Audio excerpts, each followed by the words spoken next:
It's time now for the Jersey Sports Zone team to break down the top 10 stories of 2020. And we got the whole gang here. On the top row, it's James Mooney up top with Jay Cook and me, Rich Krampanis. And down low, it's Mike Frankel, Kenneth Bradley, and Neri Rodriguez as we look back on a year unlike any other. And we'll start at number 10. We faced so much different kinds of adversity in 2020. And I saw Jay and Mike jump on our group chat with, "You're not going to believe this." And it started with Jay when Bergen Catholic and Del Barton had to cancel their game literally 5 minutes before kickoff. In an instant, it was official. The game was canceled. It was obviously shocking to everybody, incredibly unfortunate, incredibly disappointing, and because of our protocols, we were forced to make this call. I just don't understand how it happens. I really don't understand. I mean, if you're waiting for a test result, it's insane to me that you have somebody in practice. I just don't understand how that happens, but it's kind of out of my control, right? And the thing that really struck me from this moment was the varying sets of emotion that you saw on the sideline. For Bergen, it was a disappointment because they're ready to go. They're ready to play. They're looking to really make a statement in this game. For Del Barton, on the other hand, it ended up being the final game of their season. And, I'm walking down the Del Barton sideline to talk to head coach Brian Bowers and just kind of get his opinion of things after. And my heart broke. I saw a lot of kids that we got to know very well and cover throughout this season crying, hugging parents on the side, hugging each other, and just kind of embracing each other after their season was effectively over. And that's the part that really hurt, because these kids gave it their all. They gave everything they had, and to have it taken away really with a snap of a finger hurt. So that was really my biggest takeaway from that. But you're certainly right. I mean, before the game even starting, you have that happen. But with Mike's situation down in South Jersey, I mean, that is the definition of a one-upper. Hines took it 61 yards to the house to give Williamstown a 28-6 advantage at halftime. The teams never took the field for the second half. I was told that they had a player who practiced with the team all week, whose test results just came back, that he tested positive, and that the athletic director informed them as they were leaving for the end of the first half that they had to leave immediately because of the close contact. When we got other kids' hands in our decision, and the administration, they get paid to make that decision, and those it's their butts are on the line, so they're going to always err on the side of caution. The members of the media, there were quite a few of us there. We're all kind of, huddled around, socially distanced, but talking about Thanksgiving. And because we're talking to each other, we actually couldn't hear the announcement go over the PA system that the game had been suspended. So then we see the officials walking off of the field, and one official heading toward each team to explain what had happened. And at that point, everyone is just in disbelief. And you chuckle about it. It's not funny, but what else can you do but laugh in 2020? How else could the season have ended, right? I mean, when you think about it that way, in a year where there was so much uncertainty, and these kids and these coaches, they sacrificed so much to try and stay on the field, and things were taken away from them that were, quite frankly, outside of their control. And this was just one more. And, Ocean City, especially having played, one of its poorer halves of the season. This is a team that had a very good year, but obviously would have liked to try and bounce back in the second half. The Red Raiders never got that opportunity. And the other side of the coin is, Williamstown, who played a tremendous first half, didn't get a chance to finish the job. This is a Williamstown team that had come off back-to-back sectional championships each of the last 2 years. Personally, I've spent a ton of time around both of these teams over the last several years. Great kids, great coaches, and an unfortunate ending. But as I mentioned, how else could things end in 2020?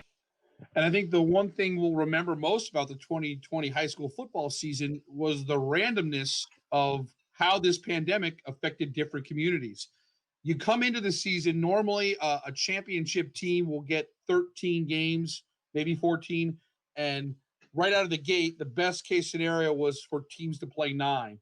Some teams got to play all 9 games uninterrupted.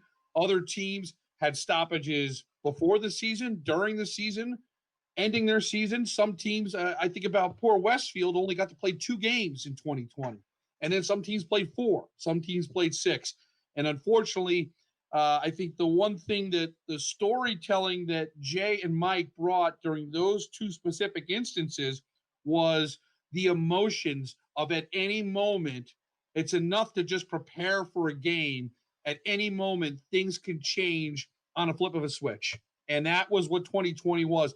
That's what every single high school athlete who competed this fall, not just in football, but all sports, had to deal with.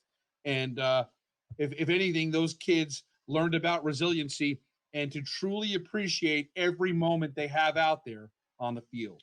Let's move on to number 9 in our top 10 stories of 2020, and another groundbreaking moment for girls high school sports in New Jersey. Earlier in the countdown, we talked about Jewel Gonzalez and Chloe Ayers helping the groundbreaking girls wrestling. Now, for the first time, we had a girls hockey state championship at the Prudential Center. Neri, you were there when Morristown Beard won it all. 3-0 is your final. Morristown Beard, you are the first ever girls ice hockey state champions. The Crimson etched their name into the history books as they finished the season 18-8-1. Leah Stecker, your game MVP with 2 goals. A very special homecoming for Bruce Driver, who helped raise a banner in this building as a player. Now a beloved head coach, he celebrates something no girls ice hockey team in the state of New Jersey has achieved. Well, I'm wet now, thanks to a Gatorade bath. No, you know what? It was just a great experience for the girls. When this game was talked about a year ago, it was unknown how the championship game was going to be played. So what an experience, what a night for everybody involved. And to just hear the joy in his voice, just talking about how far the game has come and just how much of a special moment it was for all the girls that partake, not just his crew, was amazing. And then you have Leah Stecker, for her to not only give congratulations to her team, but the other team, and just saying that she hopes that this kind of inspires more female hockey players and hopes that the game grows. It was an unbelievable sight and an unbelievable moment to be a part of. And that's what makes this job worthwhile, getting to capture first moments like that. And when it comes to credibility, I mean, you can't do much better than a Stanley Cup winning defenseman in Bruce Driver, who could easily coach any guy's team in New Jersey. He certainly has the resume, but he has chosen to coach this team throughout his entire high school coaching career. And we see a lot of girls that will play on the guys' team in high school, and we hope that the numbers, just like girls wrestling, continues to grow. And I mean, wouldn't it be great to have a 16 or 24 team state playoff with girls high school hockey down the road? We only hope that can happen here in the coming years. We're going to move on to number 8 in our top 10 stories of 2020, and it is North Jersey high school football upsets. We do a little bundle here. Jay had a chance to shoot 2 absolute stunners in North Jersey high school football. 6 seconds left on the clock. Robbins, cool, calm, and collected from the shotgun. He fires. Ethan Acevedo has the touchdown. Oh my gosh. No time left on the clock. Robbins to Acevedo ties it up at 20 all. An incredible play, but the game's not over. Thomas Sawicki comes in for the extra point. The snap and hold are good. The kick right down Main Street. Thomas Sawicki comes through. We've got Bedlam in Bergen County. Don Bosco Prep stuns the crowd on Oradell Avenue, coming from behind to take down their rival. Wow, what a game. 21-20 is the final. And how about this for a response? First play, the screen to Miles Thomason. The C's part wide open. Thomason in for the touchdown. Wow. Seton Hall Prep ties it up at 25. They're a PAT away from delivering the upset. Coming on for the extra point, Nick Conforti. He missed a PAT earlier. So here it is. The snap, the hold, the kick, it's all good. Conforti crushes that one through the goalposts. Seton Hall Prep does the unthinkable. Chaos breaks out at the Kelly Athletic Complex as Seton Hall Prep knocks off the #1 team in New Jersey. And Jay, when you look at those two games, it really disrupted the apple cart when it came to an undisputed #1 team in New Jersey. If St. Peter's Prep had won that game, if Bergen had won that game, I think the final game of St. Peter's Prep and Bergen would have been hey, this is for the #1 team in New Jersey. A lot of people in Bergen think they are the #1 team in New Jersey, but there's been a lot of friendly spirited debate here in December heading into January when it comes to the #1 team in New Jersey high school football. Absolutely. Yeah. I mean, that game really threw a wrench into everything. You look at the Pirates, the way that they didn't give up. They fought the whole way. And that was really a cornerstone of their team, their ability to never give up. And Bergen at the end of the year too. I mean, Bergen Bosco, anything can happen. That is the definition of that game. You put the records aside and you look at it and you say, these are two teams that just want to beat each other more than anything. We move on now to number 7 in our top 10 stories of 2020. Always a badge of honor when Jersey Sports Zone can give New Jersey high school kids some national publicity. And Neri Rodriguez was responsible for that in 2020 when he was at the Jersey Shore Arena for a Shore Conference Championship game. And the Manasquan Warriors did something that was pretty incredible, Neri. The Destroyers, though, win. Number 3, high school pucks in New Jersey, Shore Conference Down Cup Championship. That's Chris Farinacci. Before time expires for the win, that's a championship-winning shot, which is 3 seconds left on the clock for Manasquan. Everybody was in shock. Even the opposing fans were. I raced home as fast as I could and put the clip up. Tried to get in contact with Sports Center. They got back to us. And once I got the confirmation, I had seen that, ESPN Top 10 was coming on. It was about 1 o'clock in the morning, so I took a break from editing. I ran downstairs, and my brother and I watched it on the big television. I'm surprised no one else woke up. I screamed so loud. But it was a great moment, not only for me, but for Jersey Sports Zone, and it's an honor whenever we get to see our stuff on national television. Yeah, it wasn't the first time, and it won't be the last, but something that's really important when you're submitting things to Sports Center, and when you get the stuff that is non-professional sports that are on network TV, the quality of the shooting is going to go a long way in determining if it's going to make the cut for an ESPN Top 10. And every time we've had a clip on ESPN, the shooting by all of us plays a big role in that. And Neri, you shot that so darn well, and to get the reaction and to get everything, that's a credit to you. I don't know if in year 1, Neri, in Jersey Sports Zone, you would have shot it that well. So I felt like all that experience really paid off. You shot that so good, and that's the reason. I think they should name a street after you down there in Manasquan because you put them on the map. Much appreciated, Rich. We're going to move on now to number 6 in our top 10 stories of 2020. And this is kind of making the best of a bad situation. We did not have anything resembling state championships in football or sectional championships. When the season came out, we were getting a 2-week postseason. You can't do much in 2 weeks of playoffs to determine championships. But 2 of the great leagues in New Jersey high school football decided to make the best of a bad situation. The West Jersey Football League and the Shore Conference decided to take a page out of college football and create a 4-team pod to create an unofficial champion. So we were able to get a WJFL and Shore Conference champion in 2020, something that normally would never happen. The Wall defense makes an epic goal line stand with just over a minute on the clock, and the celebration begins. How close did Donovan Catholic come to winning the Shore Conference? This close. Truly a game of inches. And the heartbreak is evident on a Great Griffins team that left everything on the field. Lenape has to work quickly through the air with just over 4 minutes to go. The throw to the far sideline, and Lee comes up with the interception. Devin Lee, the closer for Holy Spirit. He takes over in the fourth quarter as the Spartans take down the Indians. 21-7 the final. Yeah, Rich, it was a great idea. Obviously, not a traditional playoff system this year with coronavirus concerns and a shortened schedule and everything that went along with that. But the West Jersey Football League, as you mentioned, wanted to do these playoff pods. It was a little bit different than the Shore Conference in that they sort of had tiered pods. They had 4 different postseason pods, an A, a B, a C, and a D. The A would be the quote unquote South Jersey champion. The D would be some of the smaller schools, the elite small schools playing in that group. So I don't want to leave out Paulsboro.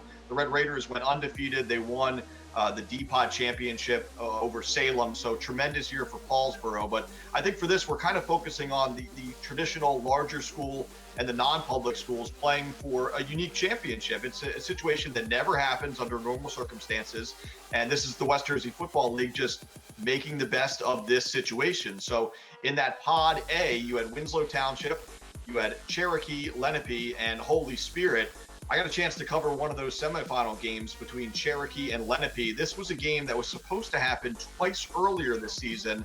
It was postponed because of COVID-19 concerns. 2 arch rivals, 2 Group 5 schools, 2 teams that, it's one of those situations where kids on both sides know each other. They grew up with one another. This game went to double overtime. Dylan Shank, great name for a kicker, by the way, ends up booting a 48-yard field goal.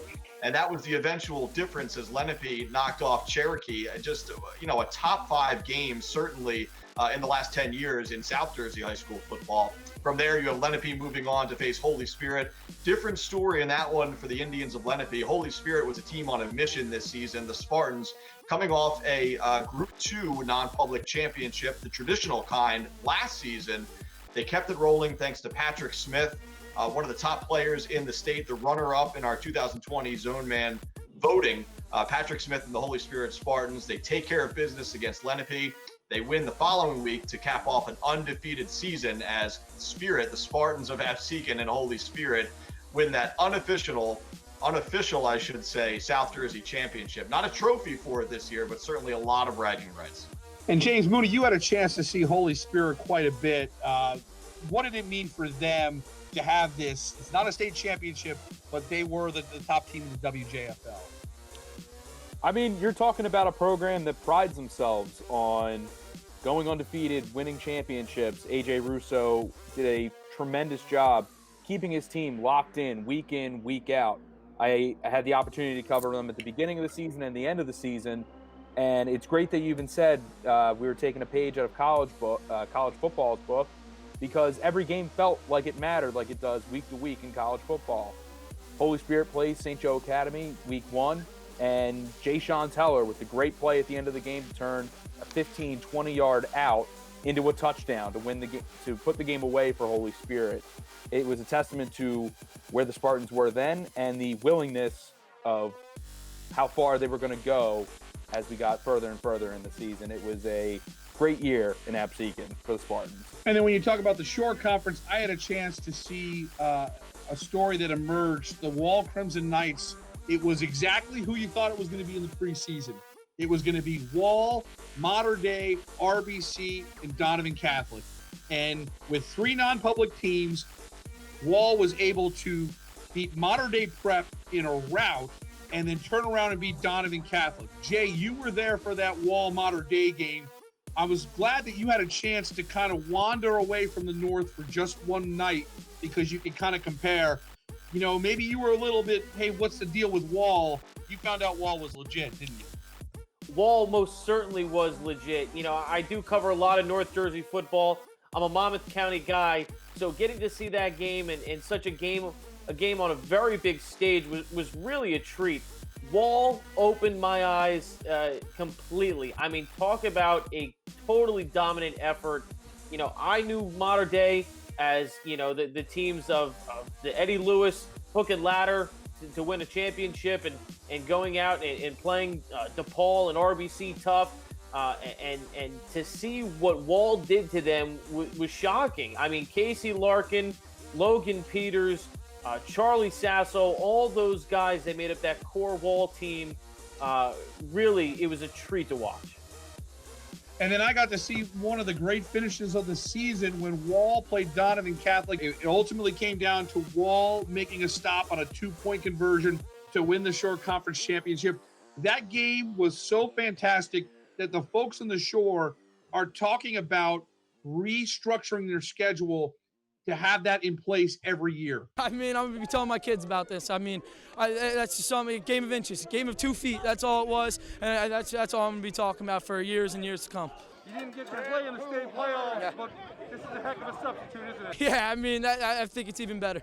I mean, to play against all Catholic schools and come out as a public school and win that, I mean, there's nothing better than that. We go to number 5 in our top 10 stories of 2020, and we go to Atlantic City, where we saw a couple of big storylines. Robert Howard for Bergen Catholic winning a state championship, and Dean Peterson emerging as one of the best wrestlers in the entire United States of America. Jay, let's get started with Howard, a guy that you had a chance to cover up close and personal in his high school career. And Robert Howard would not be denied of his second state championship. 12-7 is the final over Mackenzie Bell. Howard ran the table and didn't lose a single match from the District 7 quarterfinals to here at Boardwalk Hall. I don't know, I got 2 tears in my shoulder. My mom is freaking out, like, you're not wrestling, all that stuff. I'm wrestling, and I'm gonna win, so. Yeah, Robert Howard might be the one high school student athlete that I got to cover the most in depth and the most often. Robert is an extremely hardworking kid, an extremely driven young man, and what he did in his senior season was nothing short of amazing. And seeing Robert take his shoes off and leave them on the New Jersey logo in the middle of Boardwalk Hall is one moment that I will remember because that is a young man that gave it all to New Jersey high school wrestling. And Kenneth, when it comes to Dean Peterson and St. John Vianney, a 2-time state champion, a 3-time state finalist, he did not give up a single point, which is absolutely unbelievable. And he has kind of embraced the role as the villain of New Jersey high school wrestling. The capacity crowd didn't enjoy Peterson's 1-0 win in this high-profile match. But you can't argue the results from the Princeton University commit. I'm used to getting booed, so, it felt good. Everyone that wants to hate on me, it's just they can't succeed like I do. Yeah, no one can score on me. They really can't. If I'm on top of my game, no one's going to score on me. I can ride on top for full 2 minutes. Honestly, I could probably ride for like 30, 40 minutes on someone. How good is Dean Peterson, Kenneth? I guess I kind of take this from more of a personal standpoint. Dean goes to the club that I grew up going to in elite wrestling. So I've known him for a little bit longer. Got to see him as one of the young guys coming up. And he really has always been that good. He was that good when he was younger, that good going through middle school, and he's proven it now on the high school level here in New Jersey and the national level. Like you said, he embraces that almost villain role. You had some people booing for the kid as he won his second state championship down in Atlantic City, but he's just a grinder on the mat. He does what it takes to win. He can score really from any position, and one of the hardest guys to score on, for many factors, his technique, his conditioning, his training, his flexibility, and just his knowledge of wrestling and his knowledge of his opponents is something that really sets him apart. He's almost in a class of his own. There's only a few other guys who, can compete on that level like Dean Peterson does. Well, hopefully we can see some outdoor wrestling state championships at Rutgers. There's a lot of rumors about that. We'll be happy to fuel the fire to make that happen. And you talk about Beast of the East. That was really when it set in for me how good Dean Peterson was. You're talking about Ohio, Pennsylvania, up and down the East Coast, state champions all wrestling against each other.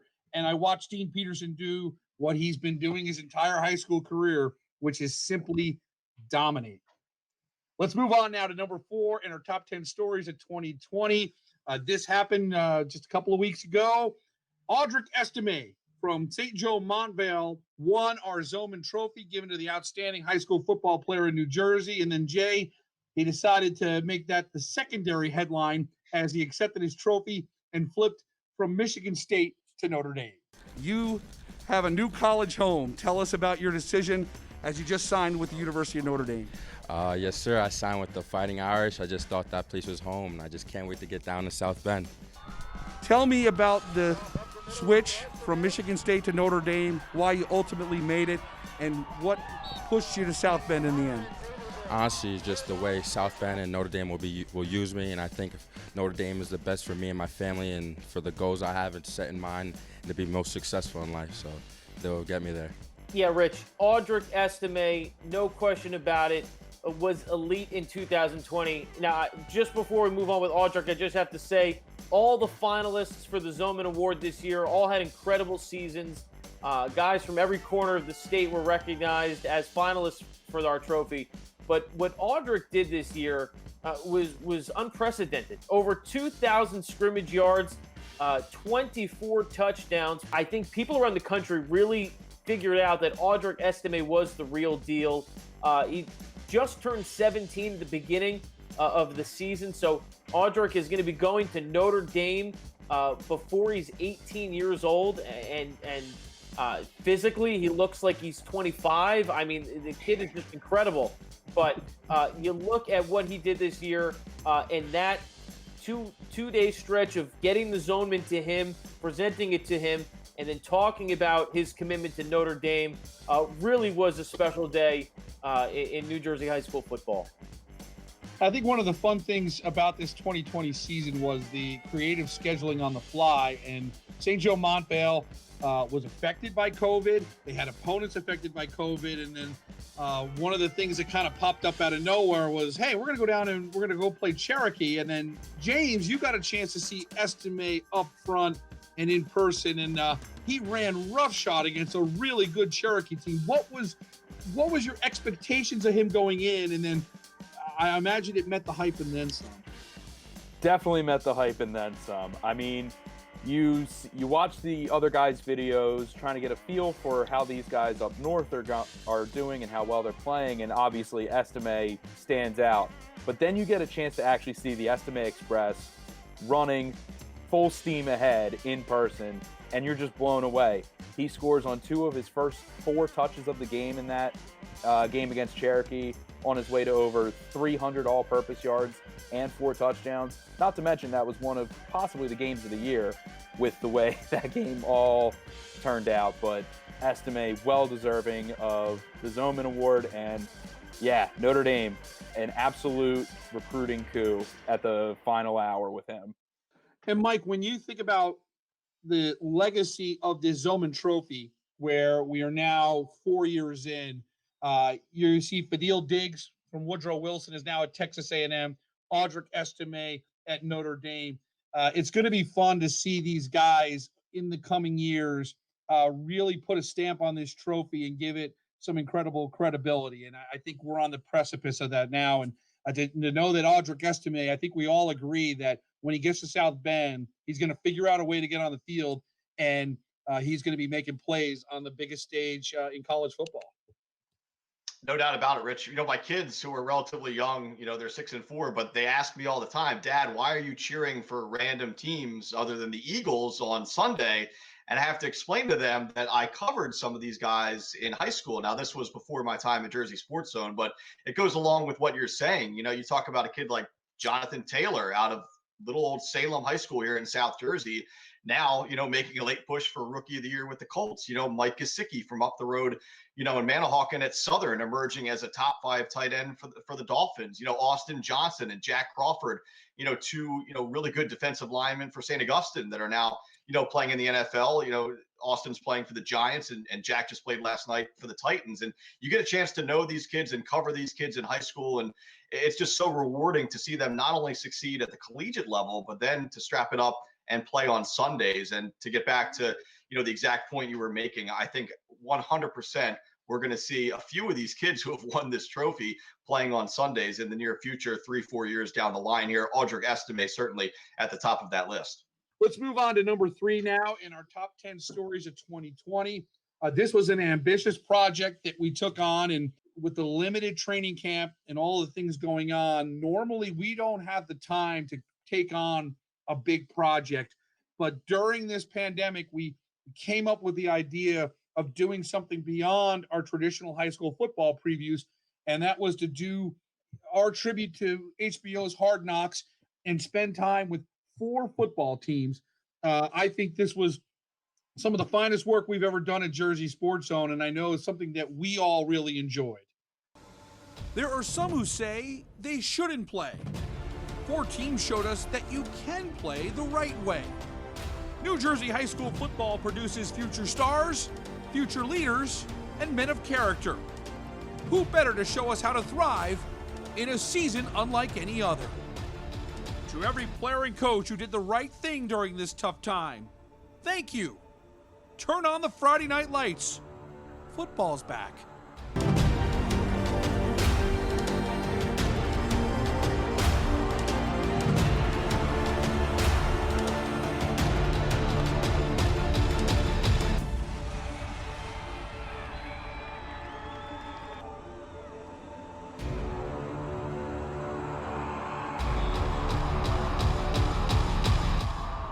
This was a really ambitious and really fulfilling project.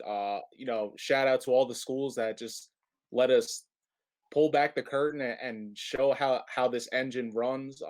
Being down in Notre Dame, they gave me full control and to let me go into the coaches meeting and just sit there while they're kind of breaking down. The footage was rewarding. The storytelling was even more rewarding. And to see the reaction we got from everyone was just what it was even better than I could have expected from this project. Absolutely. Going up north and covering a team like Bergen Catholic, getting to see how that show runs. Vito Campanelli runs a very tight ship up in Oradell. So you see that whole aspect, and then you get the behind-the-scenes look of a guy like Steve Angeli, one of the top quarterback prospects in all of America, preparing for his first full season as a varsity starter. You see that. You see the defensive line at Bergen Catholic, who might be the most terrifying, front 4 in all of New Jersey this season. Not only guys that can change a game on the field, but 3 or 4 guys who are probably the funniest kids that I've ever met in my time here at Jersey Sports Zone. DJ Samuels, Sydir Mitchell, Tywone Malone, seeing that whole dynamic and especially all that together with a great team was a real treat. Rumson Fairhaven's a team that has been a consistent winner, in the 21st century. And you really, when you go and spend the time with not only Coach Jerry Schulte, but his entire staff, you see that the culture that he creates is the reason why year in and year out, they just continue to win football games. They do the little things right, and they also do a phenomenal job of coaching. And that's something I also saw with Mike at Ocean City. Again, that winning culture. I went there expecting, to I don't want to say for these kids to feel sorry for themselves, but to be a little bit dejected that they weren't playing for a championship this year. And it was really the opposite. This is a team, and talking to these kids, some of these seniors and the coaches, they were all just excited to get the opportunity because, they could have easily not gotten that opportunity this year. It's a team that, looking back, they made every moment count. There were those funny moments, there were those serious moments, but it was a team that was laser focused on not only doing the right things on the field in terms of preparing to play between the lines, but doing the right things outside the lines, staying on the straight and narrow. I kept, kind of thinking back to what I would do as a 17, 18-year-old kid. And to be quite honest, I'm not sure I would have made the same responsible decisions that a lot of these kids we cover did. So, tip of the cap to these kids for doing everything they could to keep the COVID-19, out of their football bubbles. When it did creep in, it certainly wasn't their fault. That's not what I'm implying here. But, it was just one day at a time. And Ocean City was just another program that literally took it one day at a time, and one of the fortunate ones that did get a chance to play a full complement of games, when the dust settled at the end of the year. Again, kudos to everybody involved. That was a fun project to put together. It was a lot of hard work. But again, if you hadn't have a chance to check it out, please do. And I think as the years go on, it'll be a great time capsule of what athletes had to endure during this worldwide pandemic. The number 2 story of 2020 was one of heartbreak. It was when the spring and once I got came to a close, Mike Frankel put together an essay, and we asked the athletes around the state to take one line from that essay and deliver it. And it wound up being something that summed up the true heartbreak of the end of sports in the spring of 2020. To the class of 2021, remember us.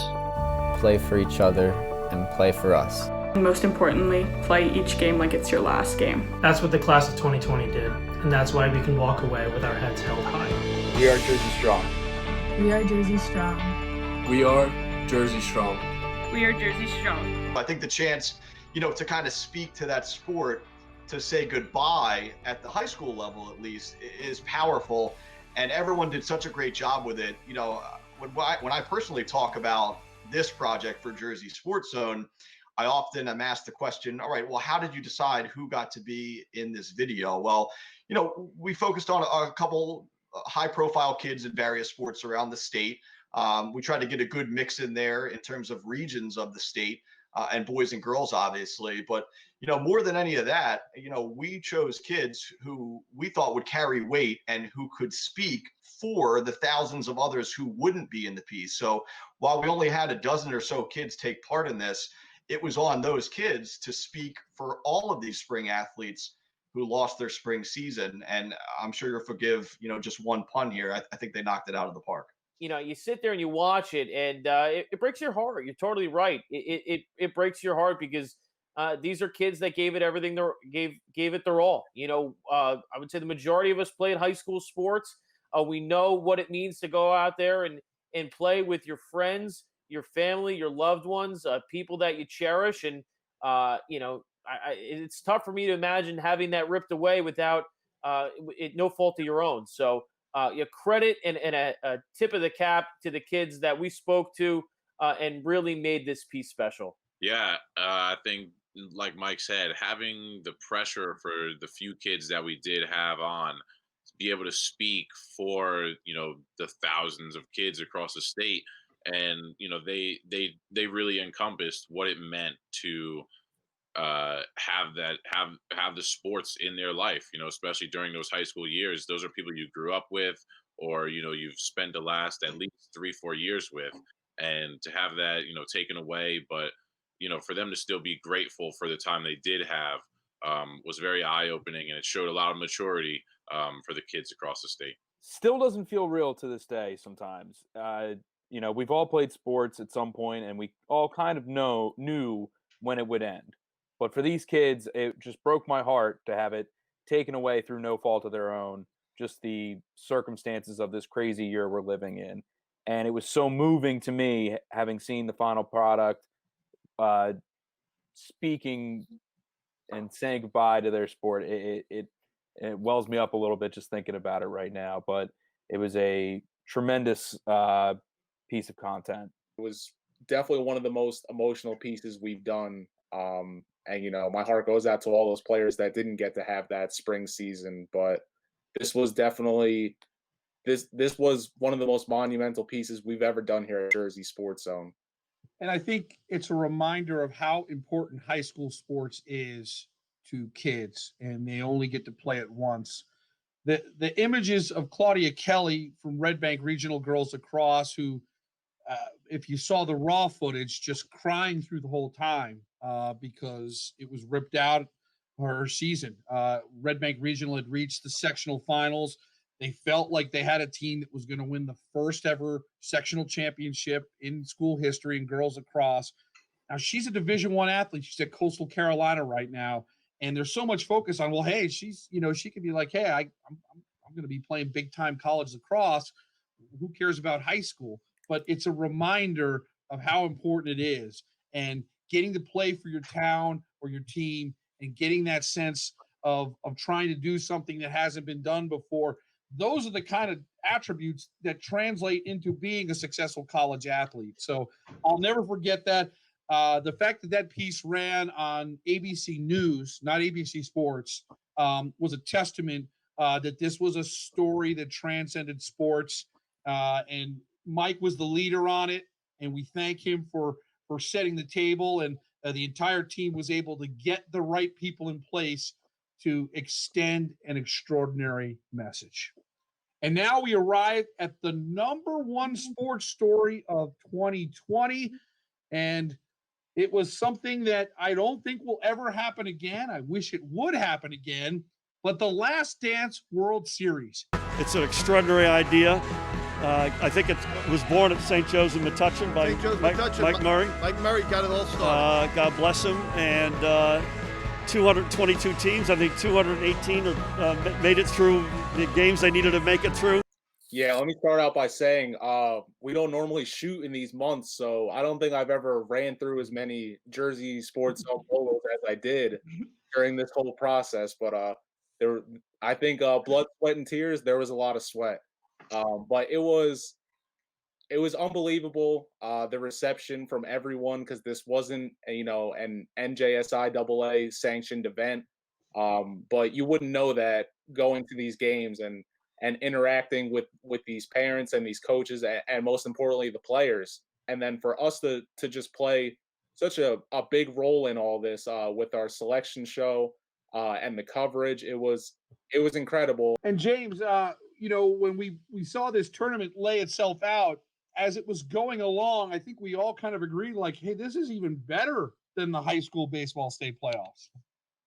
Yeah, it was really something special with the way everything was laid out, and even getting to play in those minor league parks. There was really just a special atmosphere, even though socially distanced, not a whole lot of fans there, but it really made for some incredible dramatic baseball. Correa able to close out the title with the strikeout to end it. And it's Cougar Town leaving no doubt who is tops in the Garden State. 12-2 is your final in 5 innings. Congratulations to Cranford. Seeing 2 public school teams in the finals was something that was just awesome to see. I'm not sure if there would be another sport in New Jersey that would have that, so it was great to see. And I know when I covered Cranford football the one time this season, they were still talking about the Last Dance tournament, so it's something that Cranford is very proud of as well. And Jay, you kind of got to see the height of the Cranford run, and I think we discovered, when it's all said and done, we discovered a future star in Ryan Jaros. Not every day a kid wraps up his 9th grade year and he commits to an ACC baseball school like Georgia Tech. And I have a feeling that Georgia Tech's doing that because they want to get in early, because I think this kid could be on the draft radar. I mean, that's how special he is. Yeah, Ryan Jaros exploded onto the scene and really was a major reason why Cranford went from a number 13 seed on their side of the bracket to win the Last Dance.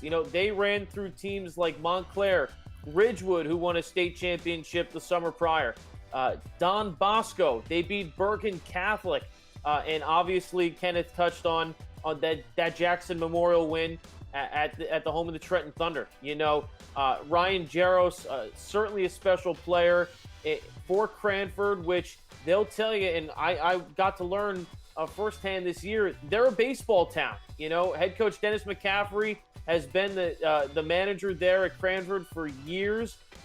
They are baseball hungry fans, and you look at that team and you look at that run, it was just a special summer in Cranford.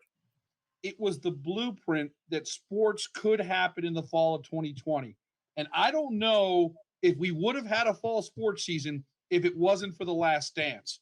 And Mike Frankel put together an essay that summed up what this tournament meant and how it set the stage for the rest of the year. What will high school sports look like in the coming weeks, in the coming months? None of us know. But years from now, we'll all remember what July felt like on the diamond. Beyond the walk-offs, beyond the championships, and beyond the trophies and rings, teams got to say goodbye to the 2020 season on their own terms. It was one last swing, one last pitch, one last dance. But this tournament was about more than winning the games. This tournament was about, finding a way to play a sport that these kids love during a global pandemic. And even in the piece, we mentioned that it's fair to ask if this was appropriate to play. But I think also in the piece, I should say, we should also note that, if you talk to any of these kids or these coaches or even some of the families, and you ask them how important it was to just give them a little piece of normalcy and to give them a little piece of that part of their lives back when it was just ripped away a couple of months earlier, I think you'd get your answer in terms of whether this was appropriate to play. Just some of the more emotional moments were some of the first pitches, and obviously people can go watch the piece on our website or on our YouTube page and see some of the stuff I'm talking about there. But, visually, again, we talked about it in the previous segment, I think with numbers 11 through 20, but, and us putting together video for the One Shining Moment video at the end of the basketball season, this was something similar in terms of all of us coming together and getting these great shots together, not only stuff that happened, on the diamond, but, reactions, interviews, all that stuff put together. And this was obviously even more emotional because it was something that could have never happened, that these kids did get a chance to play. So it did happen. And it certainly meant a lot to everyone that played in that Last Dance tournament. Well, there you have it. The top 10 stories of 2020. My thanks to James Mooney, Jay Cook, Mike Frankel, Kenneth Bradley, and Neri Rodriguez. A reminder, you can log on to Jersey Sports Zone and see the entire countdown and watch the entire stories, the games we talked about, the moments we talked about, the pieces we put together. It'll all be right there. A chance for you to look back on 2020 and, more importantly, look ahead to 2021. We'll be back with high school previews on the ice, JSZ All Access Basketball, and then we will get back to the work of covering games in every part of New Jersey. I'm Rich Krampanis. Happy New Year, everybody.